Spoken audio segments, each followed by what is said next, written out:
Assalamualaikum warahmatullahi wabarakatuh. Sebelumnya perkenalkan nama saya Aisyah Nurhalila dengan nomor NIM 2024 10 11 011 0090. Pada kesempatan kali ini saya akan menjelaskan mengenai pengertian ilmu negara.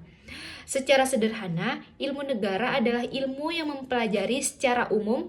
Yang dimaksud secara umum adalah ilmu negara yang tidak membahas satu negara tertentu, misalnya Indonesia, Malaysia, Jepang, atau Amerika Serikat. Sebaliknya, ilmu negara mempelajari konsep-konsep dasar yang berlaku bagi seluruh negara di Indonesia. Ilmu negara membahas pertanyaan-pertanyaan yang sangat mendasar, seperti apa sih yang dimaksud dengan negara, mengapa negara harus ada, dan bagaimana negara terbentuk, serta apa tujuan dibentuknya negara. Dan juga apa saja unsur-unsur yang harus dimiliki oleh sebuah negara, dan bagaimana negara menjelaskan kekuasaan, apa hubungan antara negara dengan warga negaranya. Dengan demikian, ilmu negara menjadi dasar teori bagi seluruh cabang ilmu kenegaraan. Pengertian menurut para ahli. Beberapa ahli memberikan pengertian mengenai ilmu negara.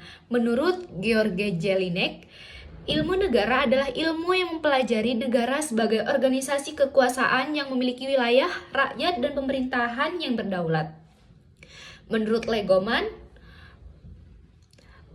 Logeman, negara merupakan organisasi jabatan yang bertugas mengatur kehidupan masyarakat berdasarkan hukum, yang artinya negara tidak hanya memiliki kekuasaan, tetapi juga harus menjalankan kekuasaan tersebut sesuai dengan aturan hukum.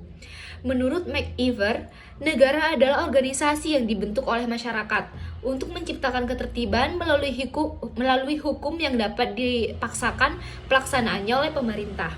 Sedangkan menurut Roger H. Soltau, negara adalah alat atau organisasi yang mengatur persoalan bersama atas nama masyarakat. Dari berbagai pendapat tersebut, dapat disimpulkan bahwa negara adalah ilmu yang mempelajari teori-teori dasar mengenai negara sebagai organisasi yang memiliki kekuasaan tertinggi untuk mengatur kehidupan masyarakat berdasarkan dengan hukum demi tercapainya ketertiban, keadilan, keamanan, dan kesejahteraan. Sejarah singkat dari ilmu negara. Ilmu negara sebenarnya telah berkembang sejak zaman Yunani kuno, yaitu tokoh pertama yang banyak membahas negara adalah Plato. Dalam bukunya yang berjudul The Republic, Plato menjelaskan bahwa negara ideal adalah negara yang dipimpin oleh negara-negara yang bijaksana atau filsuf. Menurut Plato, tujuan negara adalah menciptakan keadilan. Kemudian muncul Aristoteles, yaitu murid Plato.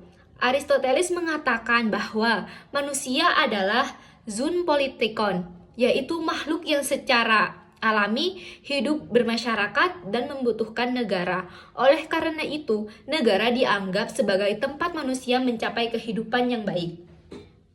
Pada abad pertengahan muncul pemikiran Thomas Aquinas yang mengaitkan negara dengan ajaran agama. Selanjutnya, pada zaman modern berkembang teori negara di Thomas Hobbes, John Locke, dan Jean-Jacques Rousseau melalui teori perjanjian masyarakat atau social contract. Pemikiran-pemikiran tersebut menjadi dasar berkembangnya ilmu negara hingga sekarang. Objek kajian ilmu negara secara luas. Pertama adalah hakikat negara, yaitu mempelajari apa sebenarnya negara itu. Kedua adalah asal-muasal negara, yaitu bagaimana negara terbentuk. Yang ketiga adalah tujuan negara, yaitu alasan mengapa negara ini didirikan. Dan keempat adalah fungsi negara, yaitu tugas-tugas negara dalam mengatur masyarakat. Dan keenam adalah bentuk negara, seperti negara kesatuan dan negara federal. Dan yang ketujuh adalah bentuk pemerintahan, misalnya republik dan monarki. Kedelapan adalah kedaulatan negara, yaitu kekuasaan tertinggi dalam negara. Kesembilan adalah hubungan negara dengan warga negara, termasuk hak dan kewajiban masing-masing. Teori terbentuknya negara. Dalam ilmu negara terdapat beberapa teori mengenai terbentuknya negara. Yang pertama adalah teori ketuhanan, yaitu negara berbentuk karena kehendak Tuhan. Kedua adalah teori perjanjian masyarakat yang menyatakan bahwa negara lahir karena adanya kesepakatan masyarakat untuk membentuk pemerintahan. Sedangkan yang ketiga yaitu adalah teori kekuasaan, yaitu negara terbentuk karena adanya pihak yang lebih kuat menguasai pihak yang lebih lemah.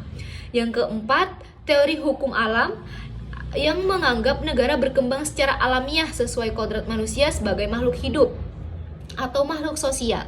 Yang terakhir, yaitu yang kelima adalah teori historis, yaitu negara berkembang secara bertahap sesuai perjalanan sejarah masyarakat. Unsur-unsur negara sendiri yaitu sebuah negara tidak dapat berdiri tanpa memenuhi unsur-unsur tertentu, yaitu yang pertama, rakyat. Rakyat merupakan sekumpulan orang yang menetap pada suatu wilayah dan menjadi anggota negara. Rakyat merupakan unsur yang paling penting karena tanpa rakyat tidak mungkin ada negara. Yang kedua yaitu wilayah. Wilayah meliputi daratan, lautan, ruang udara, dan dalam hukum internasional juga mencakup wilayah yuridiksi tertentu. Wilayah menjadi tempat negara menjalankan pemerintahan dan menegakkan hukum. Yang ketiga yaitu pemerintahan yang berdaulat. Pemerintahan adalah lembaga yang menjalankan negara. Kedaulatan berarti memiliki kekuasaan tertinggi yang bebas dari campur tangan negara lain. Sedangkan yang terakhir yaitu pengakuan dari negara lain. Pengakuan internasional memudahkan suatu negara menjalin hubungan diplomatik, perdagangan, pendidikan, pertahanan, dan kerjasama internasional. Untuk tujuan negara sendiri yaitu secara umum menjaga keamanan, menciptakan ketertiban, dan menegakkan hukum, melindungi hak asasi manusia, dan meningkatkan kesejahteraan rakyat atau masyarakat, dan memberikan pelayanan publik, mencerdaskan kehidupan bangsa, dan pertahankan kekuatan Indonesia atau kedaulatan negara. Di Indonesia, tujuan negara tercantum dalam pembukaan Undang-Undang Negara Republik Indonesia tahun 1945 alinea keempat. Begitu, sekiranya itu saja yang dapat saya sampaikan, kurang lebihnya mohon maaf. Wassalamualaikum warahmatullahi wabarakatuh.